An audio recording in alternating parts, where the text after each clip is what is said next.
Welcome to the Lightforge. This is ADWCTA. This is Merps, and coming at you with another week of sagely arena advice. That's why I like to think of it. I like to take ourselves a little bit seriously. Yeah, like we're actually sages on some mystical mountain, rather than two people sitting in their apartments Look, I'm talking turning about. 30 in 2 months, so that's hitting a little bit close to home. I don't want to be known as a sage, all right? That's a place I don't want to go to right now. All right, okay. I think there's actually huge news in the arena this week, like huge, unbelievably huge news. It's Pray so tell. big that I don't even know if our listeners are going to be able to handle it. Ben Brode is now a streamer. And not only Ben Brode, the same Ben Brode, who is like the senior game designer for Hearthstone, who like basically like had the ideas to make the game. And not only is he a streamer, but he has been streaming like I think predominantly arena, or at least more than 50% arena. I was tuning in. This is happening last week. He's like just getting set up. It's kind of cute because he's clearly not streamed before, and like just the whole setup and everything. Reynad's like offering to help him, and he's playing arena. He did a rogue run and a shaman run, and it was very exciting to hear his like thought processes and just like talking like random things, not any like actual information about necessarily where Blizzard's going or like what's coming in the next expansion or anything, but just like it's good to see like how he thinks about the game as he's playing it, right? Yeah, definitely. I watched his stream. I've only caught, or I guess I've been lucky enough to only catch him when he's been playing Arena. It's pretty cool, you know. It's just Yeah, I think in every single game, whenever a designer or a developer or someone really high up does this to connect to a community, it's just yeah, really cool. Yeah. yeah, definitely. And in case you're wondering, Ben Brode is a pretty good player from what I can see. He's not a perfect player. There are misplays, but he obviously knows what There he's was. doing. Yeah. He has Yeah. strategies. He implements them. They mostly work. Like this is, we're definitely talking about someone who has. It's not his first time playing the arena, Okay, right? look. No, here's the thing. How scary would it be if the like Ben Brode in this position, he's like Dark Iron Dwarf. Huh. It would be even better if he was like Dark Iron Dwarf. Oh, it doesn't deal +3 damage yet. Never mind. You should just keep slipping that in, like throughout the entire stream. If I was a game designer, that's what I would do. It's like BGH. Oh, it's not a 5/5 yet. Right. Okay, Right. okay. Well, I shouldn't take it. I should wait until it's a Gotcha. 5/5. Yeah. But yeah, and he his rogue run went like 6 wins, and his shaman run went 3 wins. But he made a new account. It's a free to play account. I think he's trying to show that like you can just like get your friends into it and they can do okay. And it's true. And one thing that I think in watching him, it was very clear to me, and this is what I was talking about this a little earlier today when I was playing. Just the quality of the opponents for a new account is very different than the quality of opponents that we're all used to seeing like streamers play against and that you're probably used to playing against. I don't know how many runs it takes to get out of the lower MMR bracket. MMR is like the matchmaking rating, Right. but there's definitely a separate pool for beginners, and I don't know how many like different sections there are. It goes back to like Arena's still kind of not transparent in how they implement the rules, but at least the one for a new account is very like his opponents were making moves fairly consistently that we would see once per run, right? Right. But this has also been established, and we've been talking about it Yeah, in other Light Forges, yeah. where This was known by I think October or September or maybe even August of last year, so it's not like a new thing. yeah, yeah. But like I could see I could see the idea behind it, right? You know, you don't want them to get raffle stomped Oh, I mean, I right out love the gate. the idea, but I definitely am totally in favor of anything that makes the new player experience better. Right. But Um, I know you're also a person who likes transparency. yeah, So, yeah, yeah. and there's no, it's not like you can't have transparency and still put the new players in their own pool, Yeah, right? And of then course. it will actually be an achievement for a new player to get out of the pool, whether they want to or not, right? Right, right. Like if like after 10 arena runs or 12 arena runs or 3 arena runs, they get kicked out of the pool. Right. They can at least be like, oh, hey, now I'm in the big leagues, right? It feels Right. like a sense of accomplishment. It's not like Blizzard is unfamiliar with this. They do it in StarCraft, right? You Yeah, have your yeah, placement games, and then you have your exactly. actual games. Yeah. Exactly. And I think it's one of those things where doing this was like just very low priority for the arena, and they were someone thought of the idea to like put new players in a new pool after arena got insanely hard over the course of last year, and they were like, yeah, let's implement that, right? Without Yeah. the the second part of it, which I hope is coming, and I hope that they actually split it up even more, right? Like I want to play arena against really good players, but I also want like I'm an achievement person. If you Yeah. don't know and if you can't tell, so in any game I play, I achievement hunt, and it would be nice to, especially in an arena that doesn't necessarily have it, and you have to kind of like create weird like spreadsheets and programs and use websites to like track our arenas to say, look, I win 7 wins per run, or at least I used to be able to say that.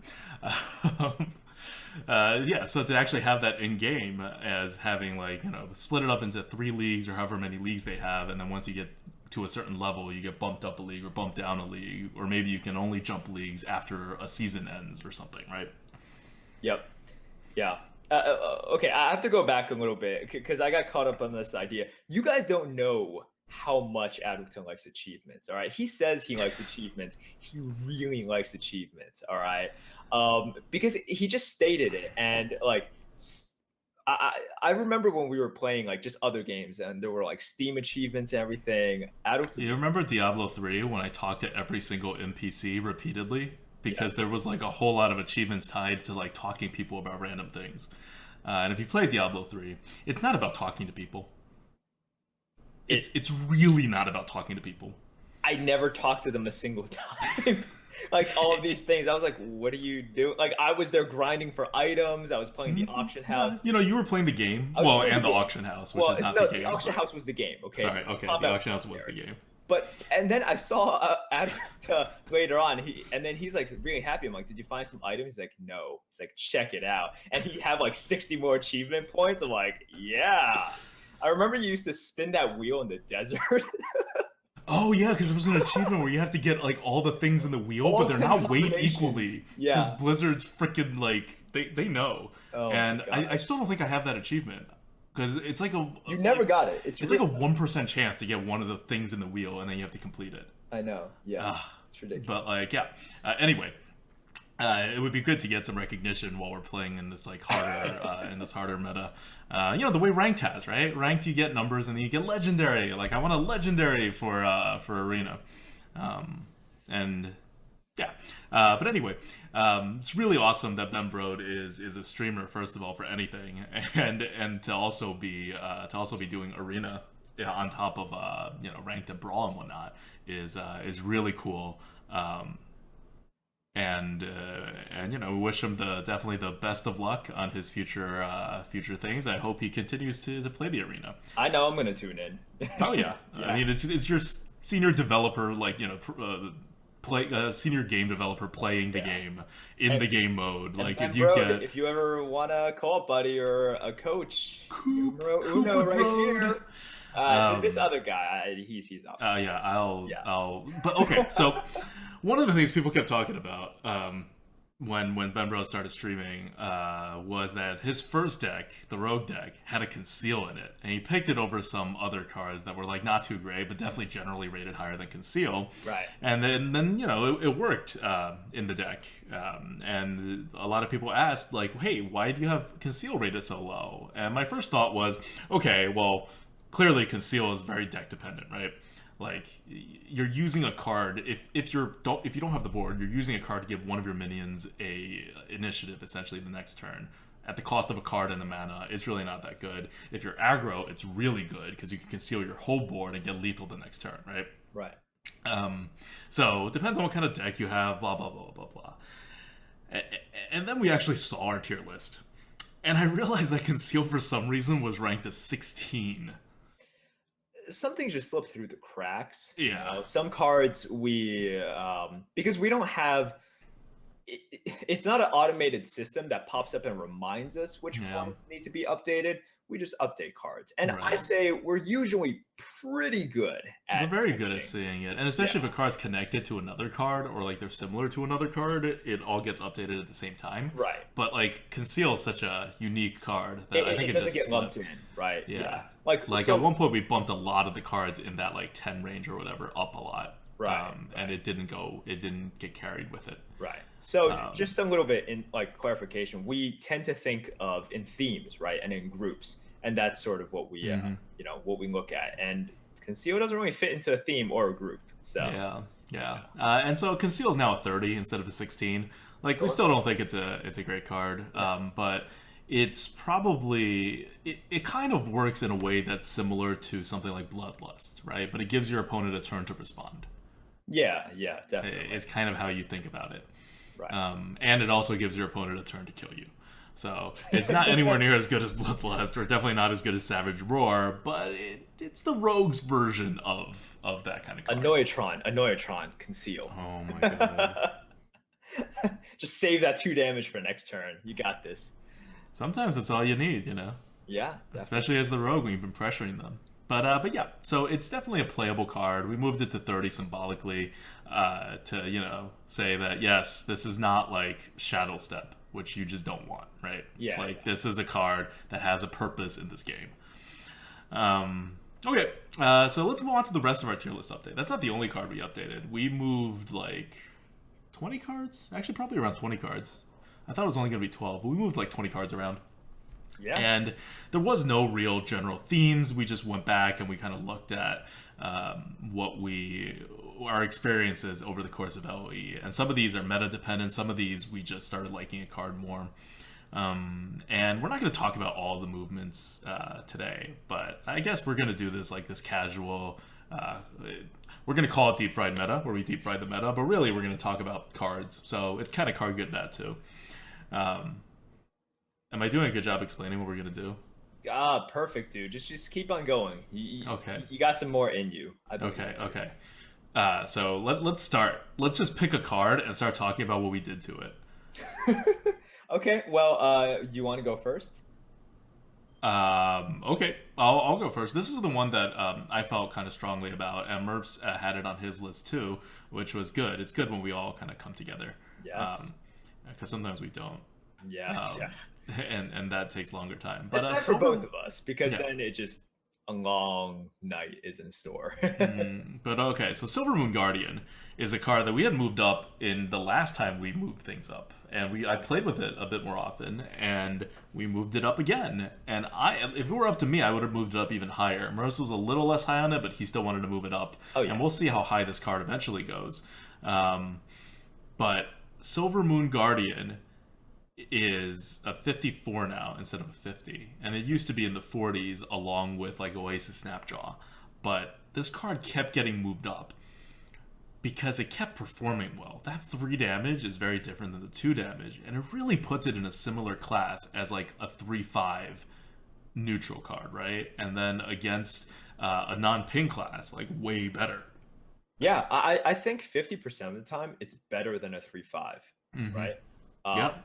And sometimes it is just like a 3/5. There's very few times in which it's worse than a 3/5, like so small, right? Yep. Very few times. So I'm just like, okay, and look, we don't think, or sorry, I don't think that highly of 3/5s, but at the same time, like those opportunities where it's better, it's so much better, Mhm. and it's gotten to the point now where like I don't feel bad dropping Silver Moon Guardian in turn 4. I'm like, this is a legit 4-drop. This is a standard legit 4-drop that I am, if not ecstatic about dropping, I'm like very content dropping this. Right. Yeah. The bonus, of course, of anything with Divine Shield is against classes that can't ping. Right. So if you're against a class that can ping, it's not a big deal, but it's a legit 4 now. And something else I've been noticing in my drafts is that 4s are just less commonly seen. It used to be you're always getting too many 4-drops, and if you're a paladin, I'll forget about it. But now, no matter what class you are, unless you're a paladin, you're kind of scrapping for 4-drops at a certain point. Like, you actually have to watch out for it, or you don't have enough 4-drops, and you don't curve out, and you lose the mid game. And losing the mid game loses no matter what style you play, right? Yeah. Like the only class that can come back from losing the mid game is the mage with the flame strike. That's it. Or like you need like elemental destruction or something crazy like that. Light Right? bomb, yeah, Light that bomb, crazy yeah. stuff. Yeah. But like if you're an aggro deck and you don't have the mid game, you're not going to be able to close the game out because you don't get enough damage. If Agreed. you are a control deck, you lose way too much board pressure, and you'll get dealt face damage. So it also just makes fours a little more, a little better. I think generally speaking, maybe later on, I don't want to talk too much about it, but in the next tier list update, it's going to be a really big one, and I think 4 drops are going to get a slight bump overall, even some of the bad ones. Okay, so what card do you want to talk about? Keeper of Oldemon. What like We I moved talk it about up by 2 points. It is a very important 2 points. Don't you take that 2 points from me. It's okay? true. It's true. It's now the same as a Consecration and a Kraken. Right. So no. I want to juxtapose it with another change in Paladin that we did, which was moving Murloc Knight down by 4 points. So I want to talk about these in combination, right? So these are 2 cards which are sort of arena meta defining, right? Mm-hmm. And also powerful, 4 cost mana cards for Paladin that actually have the same stats, right? 3/4. Mm-hmm. Now, I just want to talk about the reasons one is moving up by 2 points and the other is moving down by 4. It's because you hate Murlocs. I actually really like Murlocs. I especially liked Sir Finley, which we talked about in a previous Lightforge. You're putting words in my mouth. I don't appreciate this. But it really comes from people knowing, number one, knowing how to play around Murloc Knight now, and number two, sort of just like the power level of like these cards have changed, right? Yeah. Like now, like before, if Paladin on turn 6 I created 3 dudes, you're just like, oh man, that's really tough to like work with. Now you're used to a lot of other classes sort of creating tough boards, right? Yep. Arena is now all about tough boards. Mm-hmm. Murloc Knight creates a tough board by itself, kind of, but it's like that power level has lowered a little bit. You know, it's still a great card. You know, we're not like bumping it down 10 points or anything. It's 76. It's a Dark Iron Dwarf. It's good. It's good, guys. Like, yeah, it's a Dark Iron Dwarf, and I think we're in agreement. It's like between Murloc Knight and Dark Iron Dwarf, it depends on your deck, right? You want to see what you need more of. But Keeper of Oldemon, I mean, this card is sickeningly good. If you're on the other side of it, you're just like concede, it's over. But yeah, like it's sort of. I think I might have wanted it higher, and you kind of reined me in, but it is, it's pretty ridiculous. We'll see. I'm not necessarily against moving Keeper of Oldemon even higher, but let's keep it there for now. It's getting into that territory where you're kind of like a little about moving it up even more. Right. All right, back to you. Well, we did, so one thing that we also did with Keeper of Oldemon is we got rid of the asterisk. Which we got rid of because I think when the card first came out, we were like, wow, that's not really a 4-drop. You have too many of these, you don't know what to do with it. And now it's like, no, it's really flexible. You can just put your bonus on a 1-drop, on a 1/1, and it's fine. So it's like, would you have 5 of them in a deck? Yeah. Oh, yeah. Exactly. Oh, yeah. So there's no, like, just pick all of them now. That was a change. That was a long time coming, too. And it's true. Like, we've always hated on Murloc Knight. We had it a lot lower, before when it first came out, and then we never pushed it up to where like people wanted it to go, and it's just like, because between the RNG, and it like now everyone prepares for the Murloc Knight. They hold back something that deals 4 damage, so you're also just in kind of a different meta. Yep. We moved Light's Justice up +4. We did. It just deserves it. It's a great card. It's there's not much more to say about that. No, definitely not. We've always been really high on Light's Justice, and we got to the point now where everyone's like kind of as high as we are on Light's Justice, and so we needed to move it up. We always have to be the like Light's Justice people. Right. Okay. What did I want to talk about? Let's talk about wobbling runs. Let's talk about wobbling runs. Ooh, okay. All right. We moved it down 6 points from a 56, which is better than a 2-drop, to a 50, which is worse than a 2-drop, like a generic 2-drop. Right. And this is okay. So I'm already anticipating the question. They're like, oh, why did you move it down by this much? And I will counter with another question. When was the last time you saw the 2/2 runs attack? Yep. That's it, right? Like, that should answer your question. Yep. Like, out of all of the times you've seen wobbling runs, like, count the number in your head. and then count the number of times you've seen the 2/2s attack. And that should answer your question right there. It's just a card that is able to be played around, right? Yep. And we talked about it previously. The fact that it's a 2/6 really hurts it. Like you almost want it to be like a 2/4. Right. Yeah. Because it's so overstated. It's so overstated that it can yes. lose some stats as long as you can get your runs out earlier. Exactly. You want the runs out for additional pressure. It's one of the cards in which, like, we compared it to a Cairn, right? But a Cairn is the same speed. It's a Yeti and then a Yeti. Yep. This ramps up quickly. You have 2 attack, and then suddenly you have 6 attack, right? That you can kind of designate wherever you want. So it's a super slow card that speeds up afterwards. But like, what happens if a turtle gets on the board? No one clears it. So the runt is really not going to be cleared. No. So you have to clear it yourself. It takes you at least 2 turns, sometimes 3 turns, and then you get your you get your actual runs out. And here's the thing that I had not anticipated before, and I really should have. It was just not thinking to that step. But wobbling runs plays into things.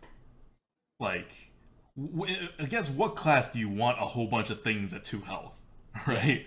Yeah. And wobbling runs kind of says, yeah, we're going to do it. And not necessarily even on your turn. Your opponent can trigger it, even if you don't trigger it. So, it on one hand, yeah, it's only half a card. So, even if it all gets destroyed, you're not too sad about it. But it's just the stats themselves added together is very deceiving when it comes to how much stuff this card is actually going to get you that's usable. Yep. That being said, you take an aggro deck, you put the wobbling runs out there, you're going to get 2 damage to your opponent's face every turn. That's not nothing. That's worth consideration, and it's flame strike proof and all that stuff.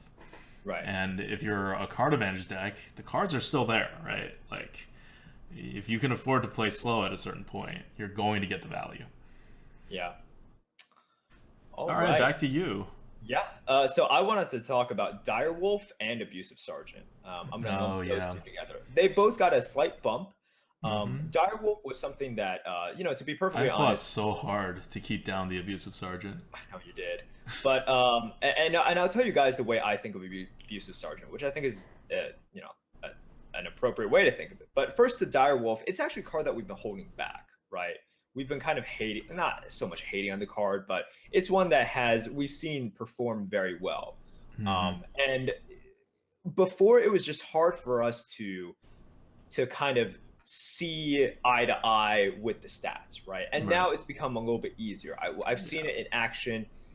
It's very easy to kind of look at it as, okay, it's a 2/2, but the ceiling is a 4/2 for 2 mana, right? And part of that 4/2 has initiative, which is really good. Yeah. That's insane. And or even if you just have one thing out there, it's a 3/2, and it's like it deals 1 damage, right? Yep. Kind of. Like, it's like a less flexible Cruel Taskmaster with way more upside. Right, or it could be. And it's rated way lower than Cruel Taskmaster is the thing, right? Like, it's not as good as Cruel Taskmaster, but how much lower than Cruel Taskmaster? Right, exactly. Or you just look at other 2s that like provide 1 damage or 2 or whatever. Like Undercity Valiant is a crazy good card, right? No, look. Yeah, we talked about it in the last Lightforge, right? About all the pings. This is like a different way to get 1 extra damage. Yeah. And for all intents and purposes, it's a raid leader for 1 less mana. Raid leader's not great, but you remember when Evil Heckler came out and it was a Booty Bay Bodyguard for 1 less mana? Whoa, it's a lot better for, even though Booty Bay Bodyguard is not a good card, Evil Heckler is a great card. Yeah. It's kind of like that. 1 mana makes a world of difference in this game. And there are going to be times where you do play the Yeti or the Evil Heckler off curve on turn 5, right? Because you have nothing better, and that's fine. But 1 mana does make a world of difference. Now, I want to talk about Abusive Sergeant. That is something I campaigned hard for. We settled on +2. I'm okay with it. But Abusive Sergeant, the way I like to think of it is... +2, meaning it's a 64 now, by the way, which means it's at the same rating as the new Earthen Ring Farseer. I totally agree. And I would pick Abusive Sergeant over Earthen Ring now. Oh, God. But look, not for every deck. Situation's different. But... And this is not like even in a Warlock. Oh, right? yeah. Warlocks get a bonus. This is just generally. Well, Warlocks get a bonus to both cards. Or Oh, okay, no, that's true. Actually, yeah, yeah. that's true. So it's like yeah. But Abusive Sergeant, one good way to think about it is typically 1 mana gets you 2 damage, right? That's a good exchange. You look at Smite, you look at Arcane Shot. 1 mana gets you 2 damage, but Abusive Sergeant, like in good scenarios, it gets you 2 damage, which is what you're owed for 1 mana. Plus, it drops to 2/1, which is what you're owed, the body that you're owed for 1 mana. So you get like double the value for your 1 mana, which is Okay, insane.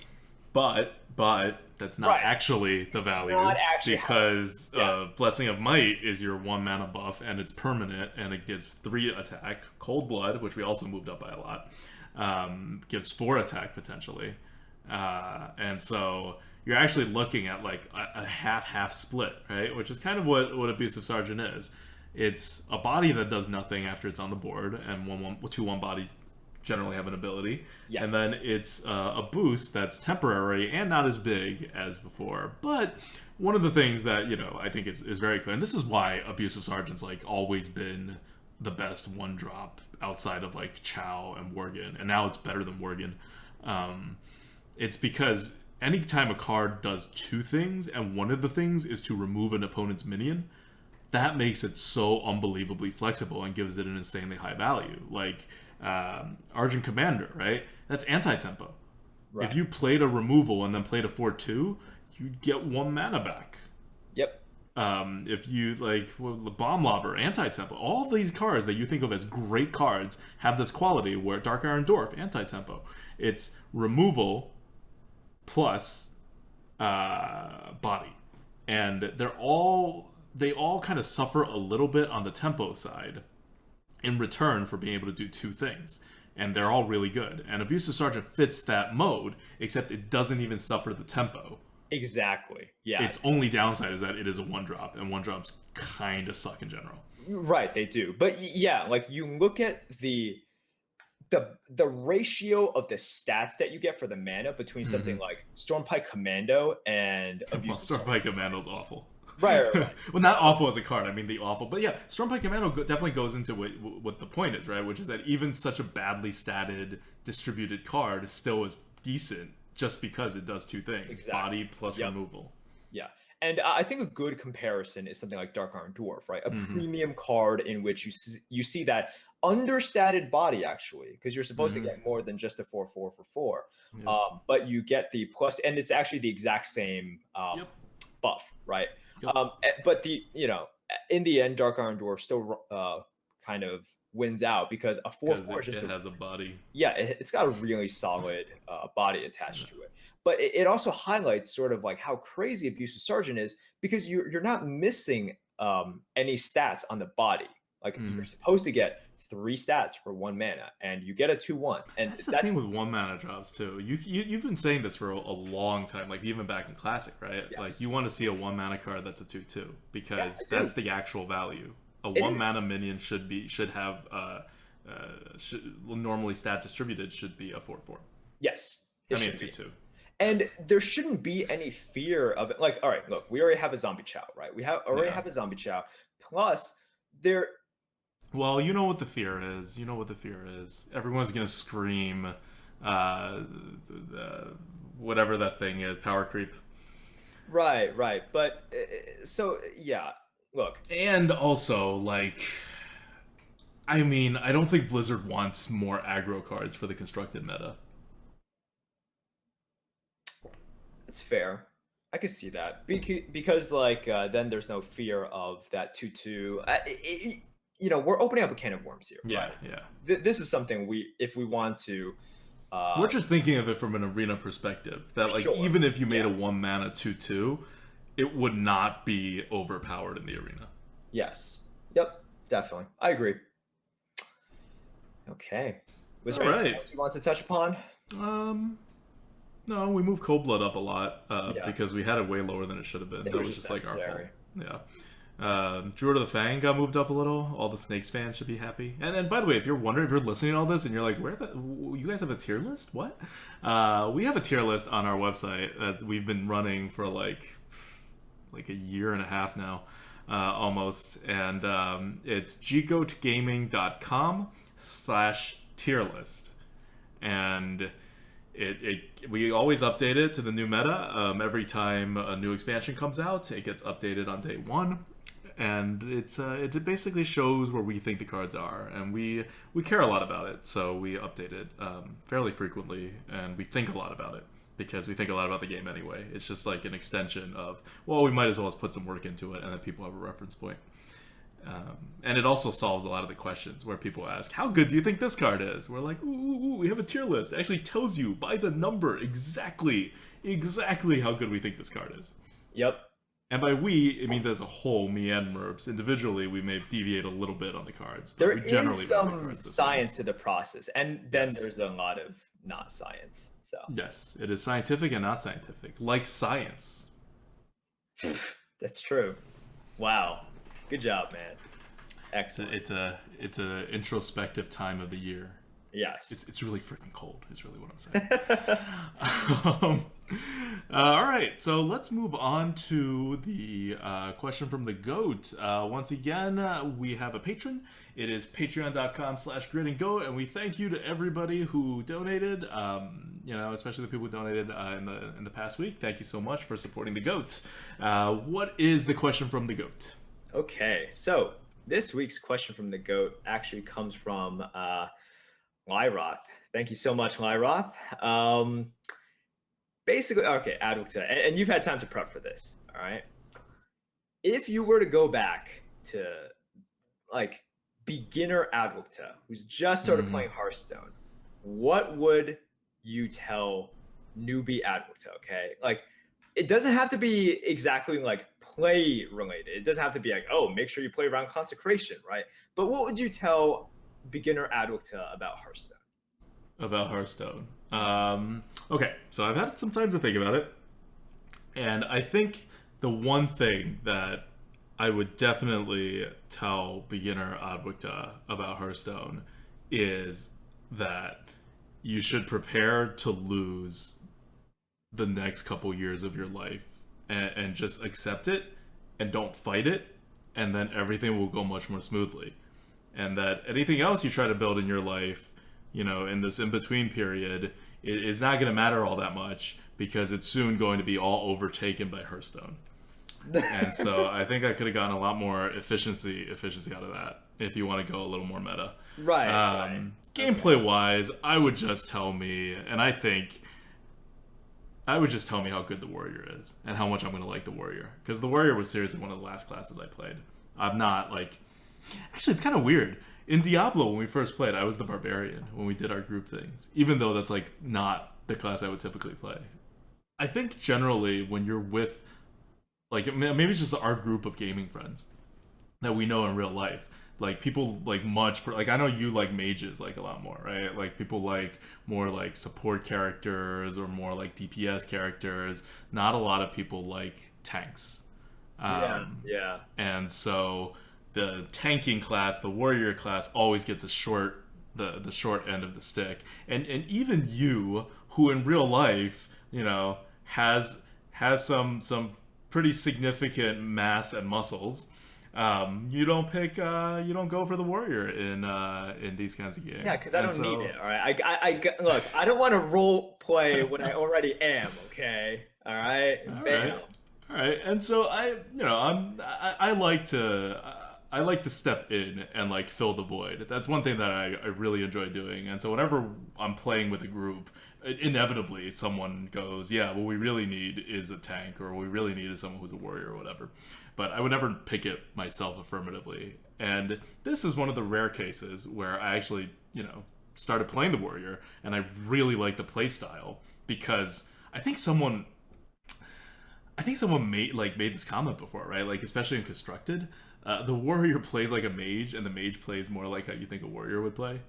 The warrior just hangs back and then repeatedly casts spells and does stuff, and eventually attritions you down. Right.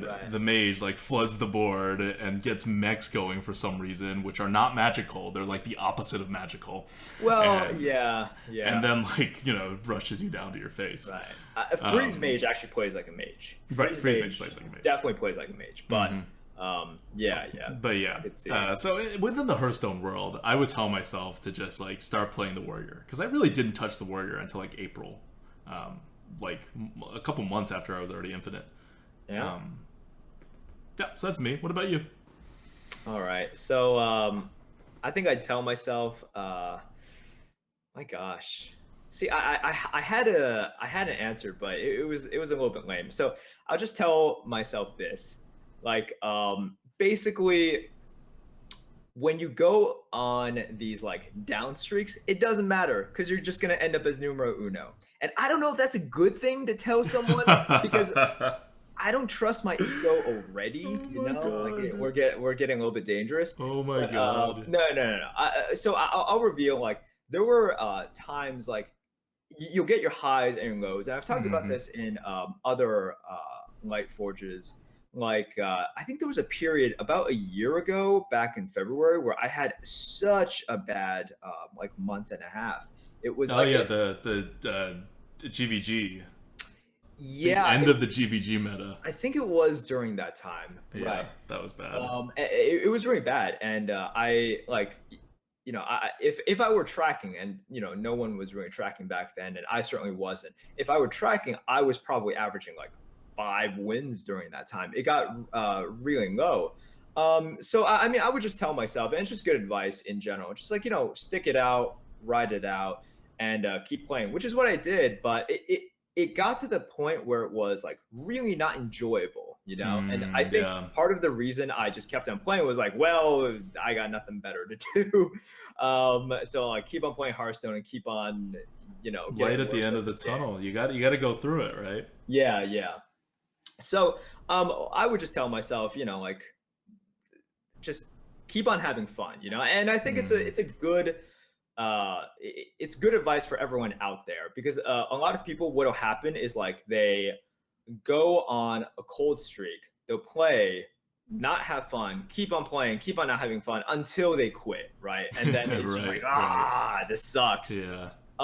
And look, it's fine if at the end you quit, but it really sucks if you like don't have fun, don't have fun even more, don't have fun even more, and then you quit, right? Like just have fun with it. And if at the end, you're still having fun, but you decide this game's not for me, and then you quit, that's cool. So that's kind of a life lesson that I would give to myself. It would make like sort of my stress levels a lot lower throughout this entire Hearthstone experience if I had just told myself that. Ah, I see. See, Yeah. we approach problems differently. Yeah, we do. I'm in a slump right now, and I just like want to play even more. Like when I'm doing well, I don't want to play, like necessarily. Like I don't like not want to play, but it's kind of like, yeah, it's a game, I play it. When I'm doing poorly and I know I'm a good player, I'm like, well, something's wrong. So like, come on, we're just gonna keep playing until we figure out what it is, or the game fixes it, right? Like Yeah. it could entirely be not my fault and just like a lot of bad dice rolls, or it could be like the meta has changed or just gotten harder or something, and I'm not like adjusting to it well enough. And the only way through is to keep playing and keep like thinking about it off stream. And I get like very obsessive like into it, and that's actually really fun for me. I'm not like, this goes into the whole thing where it seems like I like things that are not fun, and that's how I find fun in games. Yeah, that's true. You But do like things general that are not things fun. that people think are not fun, like when you're struggling or whatever, I have as much fun as when I'm succeeding. Um, I think the most fun I have is in the discovery phase, right? Where you're like trying to discover like new strategies and what you're good at and what you like, and the game is like new to you. And so every time I start, like I go to I get on a losing streak or whatever, it's a new opportunity to go into a discovery phase and discover a new phase of the game, or to discover how the game has changed. Yeah. And in a sense, we're all explorers. Oh, that's good. This And is this is end this is what scene. February. This is what Fade February to does to me. dark. Yes. Excellent. Okay, so yeah, that's that's question from the goat. That's a very deep question from the goat, man. I like it, dude. The goat went deep today. I guess we're supposed to move on to car good bad, but we're Which we already not, talked because we've about. been doing car good bad for like the whole deep fried meta. Yes. So deep fried meta and car good bad are really like all the same. Wow. Wow, Lightforge, the deepening. you can't. When you stare into the light forge, it stares back. Oh man. Okay. Speaking of the Lightforge key, we actually right before, because we don't normally don't stream before the Lightforge, we do it after. But I was bored of this afternoon, and I really wanted to play. And I think I'm starting to work my way out of a slump. Like I got 6 wins and then 9 wins before, and so I wanted to play some today, like just solo, right, to get my bearings. And we got I think like a 7-win paladin, and then afterwards a 12-win warrior. So if you guys are YouTube people and you didn't watch it live, that's coming at some point in the next couple weeks. So you know it's all good things. And so we got a Lightforge key. We actually just finished getting a Lightforge key before coming here, and we're going to segue very seamlessly into the warrior class talk, because our 12 wins was with a warrior, and the draft was insanely good. Chat, who normally bets somewhere in the 6, 7, 8, 9 win range, predominantly bet 10 wins or 12 wins. That's how good the deck is. I know. It was like just widely recognized by everyone to be good. And what do you normally think of when you think of a good warrior deck? Are we talking about historically or now? Historically. Historically, what's a good Fiery warrior deck? Winax, man. Fiery Winax, right? Yeah. A lot of 2s. A lot of 2 drops generally important. Maybe you want some executes, right? Those are your I was power gonna say cards. execute. Yep, that's in there. A couple Death Spites, Arcanite Reapers for like some face damage maybe to push, right? Yeah. This is your standard, warrior good deck. I didn't have any of that. I had 1 Arcanite Reaper in the deck. And then no executes. I actually picked away from an execute on one of the picks. 1 Cruel Taskmaster, and no Fiery Winaxes. There were 3 weapons altogether. It was a Arathi, it was King's Defender, and it was the Arcanite Reaper, and that's it. And yet, the deck was so good that everyone recognized that it had very good 12-win potential, and also had no legendaries or other insane cards or whatever. But that's where the warrior is right now in the meta. Its consistency is so high now. It used to be like one of the least consistent classes. But its consistency is just so high now because of the variety of ways that you can construct a warrior deck that does well. You joined for the second half of that deck. Like, what did you think the keys were to that made the deck so good? Obsidian Destroyer was really good tempo on your part, and big picture, because you've been talking about how warrior works now. I think one of the biggest factors is warriors can legitimately outlast opponents now, which was really tough before. And you outlasted a few paladins, right? Yep. And the fear in previous sort of metas, if you want to call it that, was always, okay, you get into a top deck situation with paladin. After 4 turns, the paladin will have 4/4, it's basically going to have an ogre mad guy over you, right? Yep. And that's so unfair. You have to top deck every single turn. You have to top deck 1 mana higher, basically, than the paladin. But now you have cards that have good value, also mix in with some cards that have initiative, and then everything just kind of flows together, and Obsidian Destroyer is the late game anchor that warriors have always needed. It's so annoying, and it creates that value. Yeah, it creates the 1/1 value that lets you match a paladin. And the best part is, it's so consistent to get Obsidian Destroyers. We were offered 3. I didn't take the 3rd one. Yeah, I took a shredder over the 3rd one to make sure we got a curve, because by that point, the deck was already so good that it did not need another one of these amazing cards so much. I just wanted to get there, right? I just wanted to have the curve. And in most games that we won, we never saw any Obsidian Destroyers. Nope. Because the game was over before then. Because all the warrior had to do was kind of curve out nicely with... It weren't even terribly high value cards, but they were it just curved out very well. And you don't have to do anything crazy with the curve or anything. It was 6/2 drops, 5/3 drops, 5/4 drops. Just a very good curve, because you can't hero power in the beginning. And then once you have that, your weapons will carry you. And if you do need to get to the late game, right, you still do the normal warrior thing, where you try to recognize whether you should push face or whether you recognize that you want the card advantage. And you still have your weapons, which can do both, which is like a trademark warrior thing almost. Yeah. And now with the Obsidian Destroyer, the whole like wait for card advantage thing becomes just much more viable, much more frequently. Whereas before that happened maybe like 1 out of every 5 or 6 games you played. Now it's your win condition like a third of the time, maybe even half the time, depending on your deck. Yep. So Warrior, very good plays. We were talking about this before, right? Like you and me combined, whether co-oping or like individually, we're probably averaging more than 9 wins per run with Warrior. It's pretty good. Now, look, our sample size is not huge, but it's over 20 runs. That's pretty good. Yeah. As far as you're able to collect in the LOE meta. Exactly. So it's by far our best class. Crazy. Beats Rogue. Destroys Rogue. Crazy. Totally destroys Mage. Paladin, not even close. We're actually not that good with Paladin. We're actually not that good with Paladin. Well, I'm beating you in Paladin. I think I'm still like good with Paladin, but like not amazing. Right. And the reverse with Rogue. Yeah. I don't know what I have problems with Rogue. This always happens. I don't know why. Whenever like the meta changes and like I'm fine for a while, and my Rogue just slips until I have to recalibrate it almost. Because we've had this discussion. Like this is at least the 4th time we've had the discussion where something's happened to my Rogue.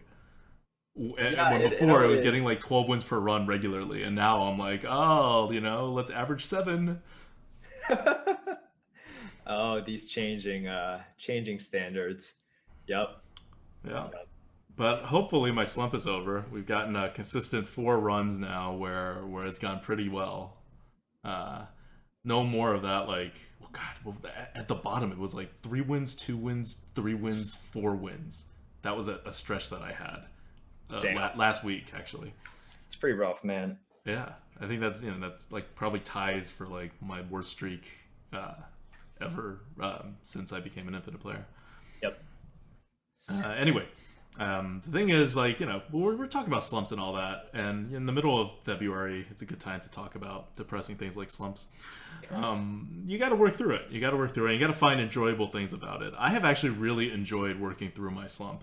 It was a little longer than I would have appreciated, but I think I finally gotten over Happy Feast of Wintervale being removed from the game. I think it was just the symptoms of withdrawal, right? You just couldn't handle it. I didn't even recognize it for the first 2 weeks. I was like, what's changed? What's changed? Nothing has changed. Because the last wing was released like early in December.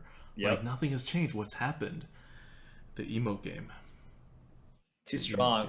You used it as a crutch and then it was taken away from you. Yeah. Oh, I was all over the Happy Feast of Wintervale. Yep.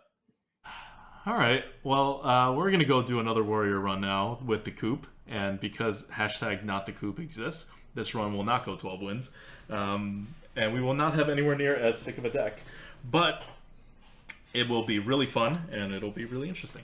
So stay tuned if you're watching, and if you're listening to the Lightforge. We wish you a good day, and happy February. Stay warm. Bye, guys.